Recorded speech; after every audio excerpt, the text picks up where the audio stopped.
Inside the Monster Mansion prison, what the UK's most dangerous prisoners eat. Picture this: a stainless steel tray slides through a reinforced slot. On it sits a plate of shepherd's pie, slowly cooling under fluorescent light. The slot closes with a metallic clang that echoes down an empty corridor. No conversation. No eye contact. Just food passing from one pair of gloved hands to another through bulletproof glass. This isn't a regular prison meal. This is dinner at HMP Wakefield, the facility British tabloids call the Monster Mansion. And the man receiving this tray? He hasn't seen another human face without a barrier between them in 7 years. What you're about to discover isn't just about food. It's about a place where Britain locks away the men they've decided can never be trusted in society again. Where serial killers eat cornflakes. Where the Yorkshire Ripper once buttered his toast. Where every meal is delivered with the precision of a military operation because a single fork in the wrong hands could mean someone dies. Silence. That's the first thing that hits you about maximum security dining. In regular prisons, meal times roar with chaos, hundreds of inmates queuing, shouting, the clatter of trays echoing off concrete walls. But in Category A facilities like Wakefield, Frankland, and Whitemoor, feeding time is orchestrated like surgery. The door locks click in sequence. Footsteps are measured. Even breathing seems controlled. These aren't dining halls, they're carefully choreographed moments where Britain's most dangerous men are at their most vulnerable and potentially most volatile. One wrong move, one contaminated meal, one moment of carelessness, and the consequences ripple through the entire system. But before we go deeper into what these men eat and why it matters more than you think, smash that subscribe button right now. Because what I'm about to reveal about Britain's Supermax prisons will change everything you thought you knew about punishment, psychology, and the thin line between humanity and monster. You won't want to miss a single detail of this. HMP Wakefield opened in 1594 as a house of correction.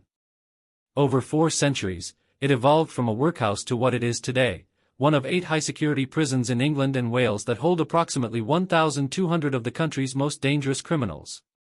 We're talking about men convicted of multiple murders, serial sexual offenses, terrorism, and crimes so disturbing that their names are seared into the British consciousness. Robert Maudsley, Charles Bronson, Ian Huntley. The list reads like a catalogue of nightmares. These facilities operate under a designation system where Category A prisoners are those whose escape would be highly dangerous to the public or national security. But what does that actually mean in practical terms? It means every aspect of their existence, including what they eat, is controlled, monitored, and weaponized as part of a larger psychological ecosystem designed to contain the uncontainable. The Supermax reality. Inside these walls, food is never just food. It's currency, it's routine, it's one of the last connections to the outside world. A Category A prisoner wakes at 7 a.m. to the sound of their cell door being checked, 3 separate locks, each one tested by different officers. Breakfast arrives at 7:30. The meal? Often porridge or cornflakes, toast with margarine, tea with long-life milk. Sounds mundane, doesn't it? But consider this, that margarine is measured to the gram. The tea bag is counted. The plastic spoon that comes with it is accounted for and must be returned. Because in a place where men have killed with their bare hands, where others have fashioned weapons from toothbrush handles and bed springs, even a plastic spoon becomes a potential threat. Every item that enters a cell must exit that cell. The accounting is meticulous, almost obsessive. The men behind the doors. Let's talk about who we're feeding. Robert Maudsley has been in solitary confinement since 1983, longer than most people reading this have been alive. He killed 4 people, 3 of them while already imprisoned. He's held in a special cell beneath Wakefield, a glass cage constructed specifically for him. His meals are delivered through a double-door system where officers never need to be in the same enclosed space as him. Then there's Charles Bronson, Britain's most violent prisoner, who's been in custody since 1974. He's taken hostages, attacked guards, caused millions in damage during rooftop protests. His food is delivered in controlled conditions because meal times have historically been when he's most unpredictable. These aren't abstract policy decisions. These are responses to real violence, real danger, real people who have proven repeatedly that they cannot be managed through conventional means. The incident. Understanding why food matters so much in these facilities requires understanding what can go wrong. In 1997, at HMP Whitemore, during a routine meal service, 4 IRA prisoners launched an escape attempt. They'd been planning it for months, stockpiling materials, studying patrol patterns. The moment they chose to strike? During the chaos of dinner service, when doors were opening and closing, when movement was at its peak. They used improvised firearms constructed from smuggled materials. They took a guard hostage. They came within minutes of breaching the outer wall. The incident sent shockwaves through the prison service and fundamentally changed how maximum security facilities operate. After Whitemore, meal service protocols were completely redesigned. The lesson was brutal and clear: any routine is a vulnerability, and meal times are when prisoners are most likely to act because it's when the system is most dynamic. The lockdown. The immediate aftermath of Whitemore was total lockdown. Every Category A facility in Britain went into emergency protocols. Prisoners were confined to cells 23 hours a day. Meals were delivered through slots without any direct contact. The entire system was re-evaluated from the ground up. What emerged was a new philosophy of control. Food service became part of a comprehensive security apparatus where every calorie, every utensil, every interaction was documented and analyzed. The prisoners noticed. The old-timers, men who'd been in the system for decades, saw their world shrink even further. Meal times, once a brief respite from isolation, became another reminder of how completely their lives were controlled. Entering the monster mansion. When a newly convicted Category A prisoner arrives at Wakefield for the first time, the induction process is deliberately disorienting. They're stripped, searched, assessed. Their cell is bare, a bed bolted to the floor, a toilet, a small desk. And then comes the first meal. It arrives on schedule, delivered by officers they can't see clearly through the slot. That first meal is significant. It's often the moment when reality crystallizes. This is their life now. No more choices about what to eat, when to eat, how to eat. The menu is determined weeks in advance by nutritionists and security staff working in tandem. Dietary requirements are met: vegetarian, halal, kosher, medical needs, but there's no joy in it, no spontaneity. Just fuel delivered with mechanical precision. The prison environment. The kitchen at HMP Wakefield is a fortress within a fortress. Officers who work there undergo specialized training. Every knife is shadow-boarded, hung on a wall with its outline painted beneath it so any missing item is immediately obvious. The ingredients are ordered in bulk, stored in locked facilities, and distributed according to rigid schedules. Prisoners never see this kitchen. They never meet the people who prepare their food. The separation is absolute. The meals are cooked by trusted prisoners from lower security categories who've earned the privilege through years of good behavior, or by civilian staff employed by the prison service. These workers understand they're not just making food, they're maintaining a system of control that keeps some of Britain's most dangerous people contained. Key characters: the officers.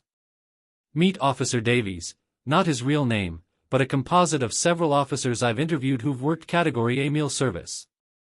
He's been doing this for 12 years. Every morning, he goes through the same ritual: check the meal cart, verify the count of utensils, review which prisoners have special requirements or restrictions. Davies knows the prisoners by number and crime. He knows who's likely to throw their food, who hoards plastic, who's been losing weight and needs monitoring. He knows that the man in cell 47 hasn't spoken in 3 years but always eats everything. He knows the man in cell 12 only eats if his food is arranged in a specific pattern, a compulsion born from decades of confinement. Davies also knows that any day could be the day something happens. A contaminated meal, a smuggled item, a moment of inattention. The hypervigilance is exhausting, but it's necessary. First major conflict. In 2003, a scandal erupted at HMP Frankland when it was discovered that a prisoner had been receiving food contaminated with bodily fluids for weeks. An officer, later convicted and imprisoned, had been deliberately sabotaging meals as a form of punishment for a prisoner who'd assaulted his colleague. The incident exposed a dark truth: in a system where food is one of the few things prisoners can't refuse, it becomes a potential weapon. The psychological impact was profound. Prisoners across the Category A estate became paranoid about their meals. Some refused to eat for days. Others demanded to watch their food being prepared, which was impossible given security protocols. The prison service responded with new oversight mechanisms. Meal preparation areas were fitted with cameras. Random testing was introduced. But the damage was done. Trust, already fragile in these environments, evaporated completely for many inmates. Rising tension. The hunger strikes began slowly. First one prisoner, then another, then clusters. Not organized, that would require communication these men don't have, but parallel acts of defiance. When you've been stripped of every form of control, refusing food is one of the last powers you possess. Prison medical staff monitor these situations closely.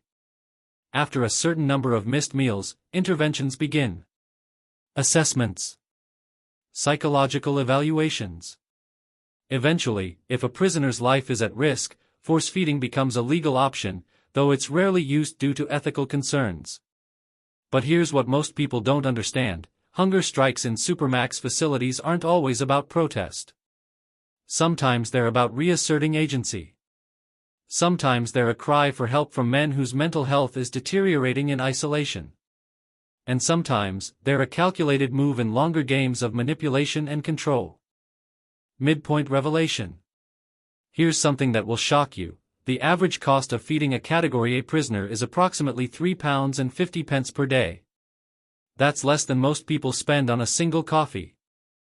3 meals, prepared under maximum security protocols, delivered with military precision, for the price of a sandwich.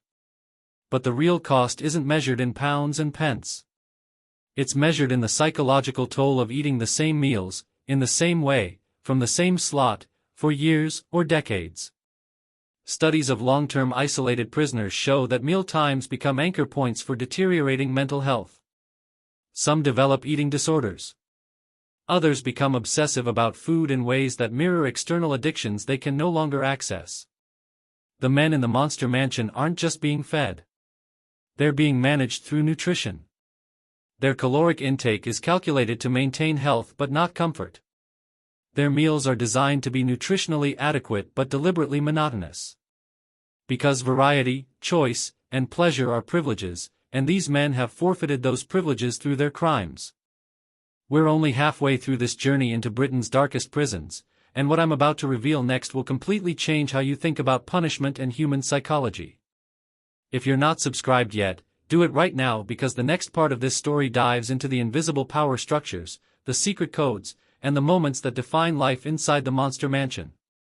You won't believe what happens when food becomes the last battlefield. Don't miss what's coming next. Consequences of the revelation. After the contamination scandal, prisoners began developing elaborate verification rituals. Some would only eat sealed items. Others developed systems where they'd examine their food for minutes before touching it, looking for discoloration, unusual textures, anything that might indicate tampering. The prison service implemented tamper-evident packaging for certain items. Meals began arriving with seals that would show if they'd been opened. But this created new problems. The packaging generated waste, which had to be accounted for. And some prisoners, their paranoia deepened by isolation, still refused to trust the system. One long-term prisoner at Wakefield, serving life for multiple murders, went 6 weeks eating only commissary items he could purchase: sealed crisps, tinned foods, packaged biscuits. He lost significant weight before psychiatric intervention became necessary. His case illustrated the psychological fragility even the toughest men develop after years in these conditions. Adaptation. Humans are remarkably adaptive, even in the worst conditions. Over time, prisoners develop relationships with their food that border on ritualistic. The man in cell 23 arranges his meals in specific patterns before eating. The prisoner in cell 8 saves his dessert for exactly 90 minutes after his main course, eating it while listening to radio programs. These rituals serve a purpose. They create structure in an environment designed to be structureless. They provide moments of control in lives defined by their lack of it. Food becomes more than nutrition, it becomes a canvas for whatever small expressions of individuality these men can muster. Some prisoners become amateur nutritionists, tracking their intake obsessively. Others develop elaborate fantasy menus, describing in detail the meals they'd prepare if they were free. These conversations, when they happen during rare supervised interactions, reveal the depth of deprivation these men experience around something as basic as choosing what to eat. Secondary conflict escalates. Food is currency. In lower security prisons, trading meals is common. You give me your dessert, I'll give you my extra bread. But in Category A facilities, this is strictly prohibited because any transfer of items creates security risks. Yet it still happens, in subtle ways that officers struggle to prevent. A prisoner might refuse his meal, claiming illness, knowing the prisoner in the next cell will receive it as a replacement. These microeconomies exist even in the most controlled environments. Favored items, chocolate bars from commissary, extra sugar packets, instant coffee, circulate through complex networks of debt and favor. When these systems are disrupted, tensions spike. A prisoner who owes a debt of food items and can't pay might face consequences ranging from ostracism to violence. Officers monitor these dynamics closely, but in a place where men spend 23 hours in their cells, many transactions happen invisibly, communicated through pipes, vents, or during the brief moments when cell doors open. Point of no return. In 2016, a prisoner at HMP Long-Lartin, another Category A facility, successfully smuggled metal shavings into his cell using a hollowed-out food container. Over weeks, he collected enough material to fashion a crude cutting tool. His goal was to escape during a medical transfer. He was discovered during a routine cell search before he could act. The incident prompted another massive security review. How had materials made it past multiple checkpoints? The investigation revealed a stunning vulnerability. The food delivery system, despite all its protocols, had a blind spot. Containers that arrived sealed from suppliers weren't being adequately screened at the prison level. New scanners were installed. Delivery protocols were rewritten.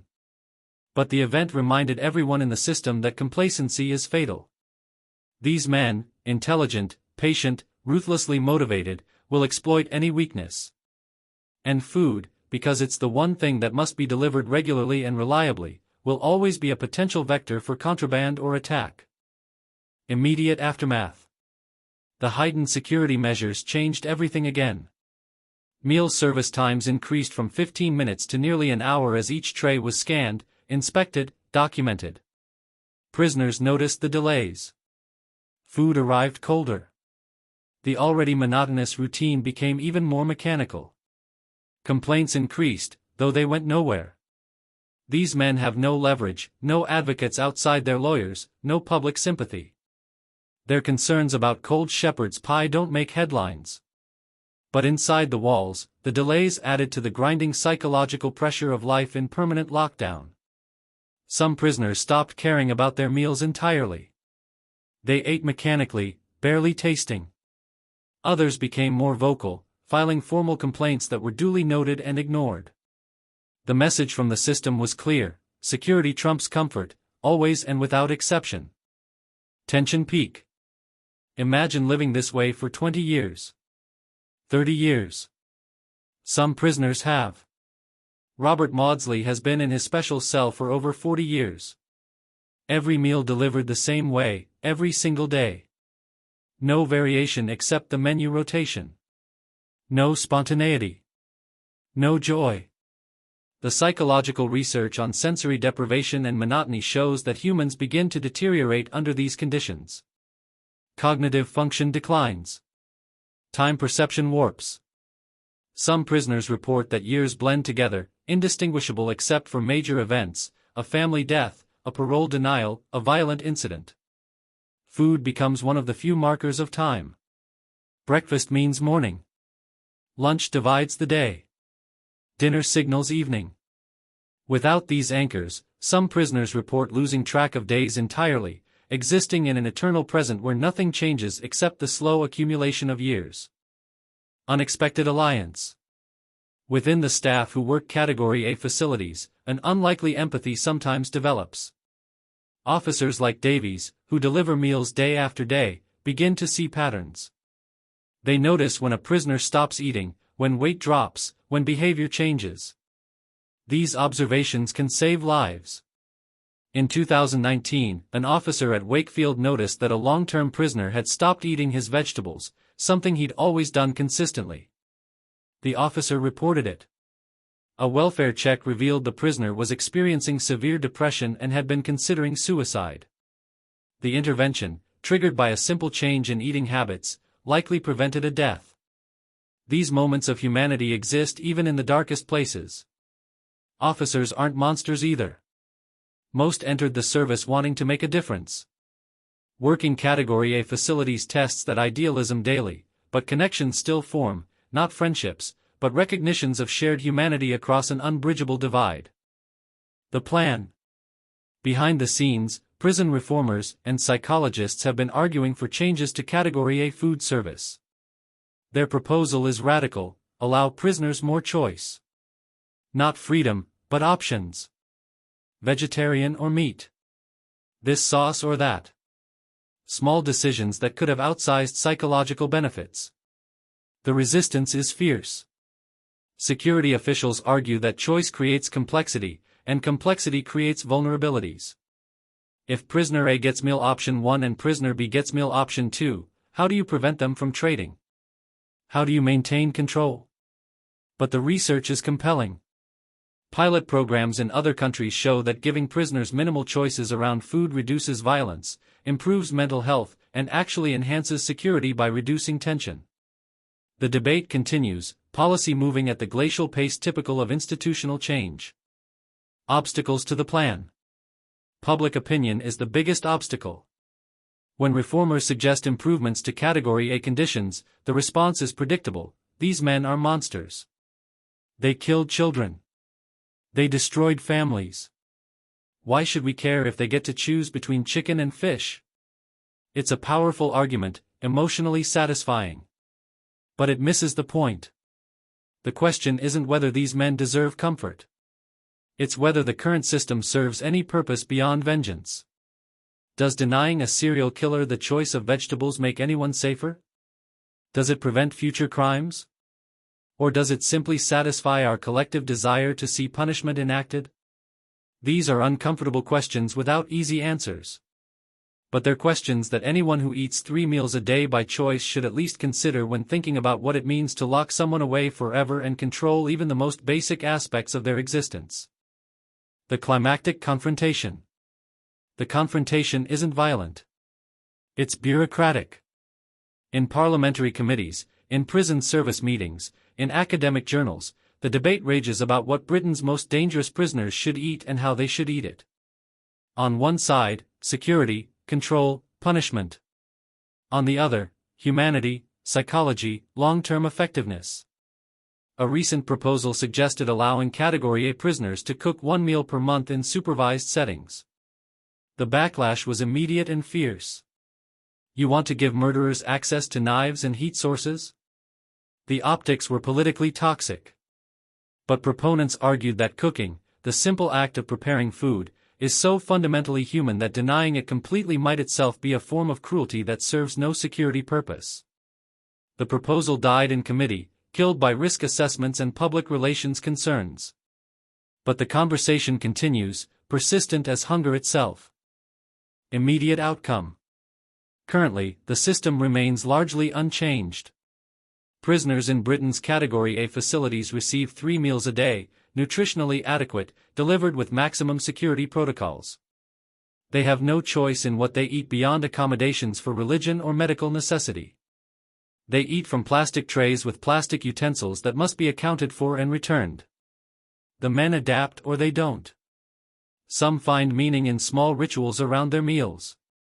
Others descend into apathy or madness, their relationship with food just one more casualty of permanent isolation. The system continues because changing it would require political courage that few possess and public sympathy that's non-existent. Meanwhile, men like Robert Maudsley continue eating meals delivered through double-locked slots in a glass cage beneath Wakefield. The food is the same as it was yesterday and will be the same tomorrow. The routine is unbreakable, the isolation absolute. Ripple effects. The effects ripple outward in unexpected ways. Officers who work Category A facilities long-term report higher rates of stress, depression, and burnout. Delivering meals to men in permanent isolation, watching them deteriorate year after year, takes a psychological toll on the deliverers too. Families of both prisoners and victims exist in a strange parallel. For prisoners' families, visiting means passing through multiple security checks to sit in rooms where they can't touch their loved ones, where they can't share a meal together. For victims' families, knowing these men are eating, sleeping, existing at taxpayer expense can be a source of ongoing anguish. And society at large barely thinks about it. We lock people away and forget them, comfortable in the knowledge that they're contained. We don't consider the daily reality of that containment, the meals through slots, the years of sameness, the slow erosion of whatever humanity remains. Transformation. Some prisoners transform despite the conditions. They study, they write, they engage in whatever limited programs are available. Their relationship with food becomes healthier, more mindful. They use meal times as meditation, as moments of gratitude for the simple fact of existence. Others break. They smear food on walls, they refuse to eat, they attack officers during meal service. They regress into states that resemble childhood or madness. The system processes them through mental health units and behavioral programs, but the fundamental conditions don't change. The transformation society hoped for when sentencing these men, remorse, rehabilitation, redemption, rarely happens in Category A facilities. How could it? You can't rehabilitate someone by removing every element that makes them human. But you can contain them, and containment is what these facilities excel at. Where are they now? Robert Maudsley, now in his 70s, continues in his cell beneath Wakefield. He's been there longer than some prison officers have been alive. His meals arrive 3 times a day, every day, without variation in protocol. He eats them alone, has always eaten them alone, will die eating them alone unless policy changes. Charles Bronson, recently released and then recalled to prison, continues his cycle of incarceration.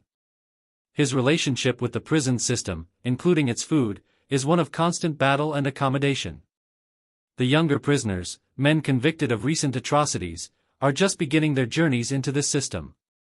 They're learning what it means to have every aspect of their lives, down to what they eat for breakfast, controlled by others. Some will adapt. Many will break. All will be changed by it. Final revelation. Here's the twist that few consider: we're all complicit in this system. Every time we read about a horrific crime and demand maximum punishment, we're endorsing this reality. Every time we reject reform as being soft on crime, we're voting for more men to eat cold shepherd's pie from steel trays for decades. The question isn't whether these men deserve comfort. Many committed acts so heinous that natural sympathy evaporates. The question is whether the system we've created serves any purpose beyond revenge. Does it make us safer? Does it prevent future crimes? Or does it simply allow us to feel that justice has been served while men slowly deteriorate in soundproof cells? The revelation isn't about the prisoners. It's about us, what we're willing to accept, what we're willing to ignore, and what it says about our society that we operate these facilities while barely acknowledging their existence or considering their implications. Reflection on broader meaning. Food is the most basic human need. It's how we celebrate, how we connect, how we express love and build community.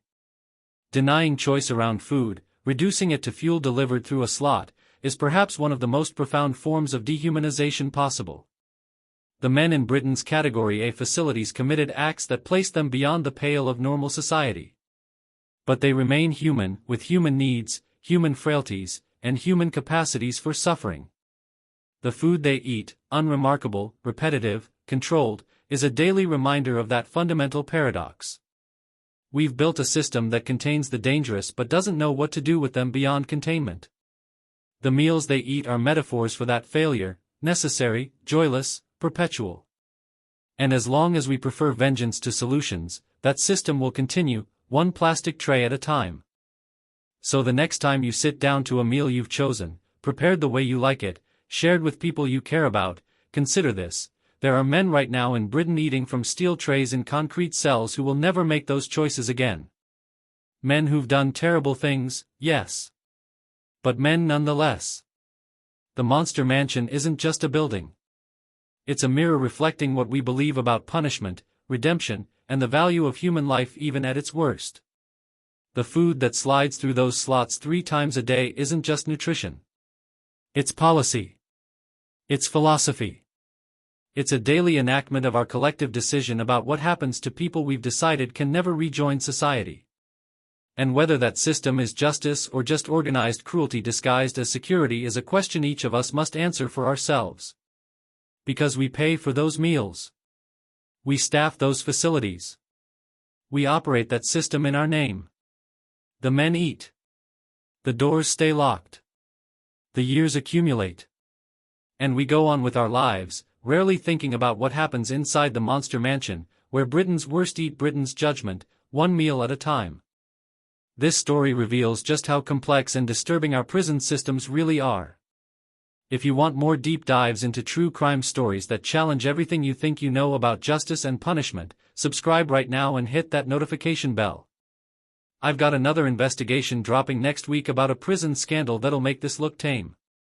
Don't miss it. Your next binge-worthy true crime content is just one click away. Subscribe, and I'll see you in the next one.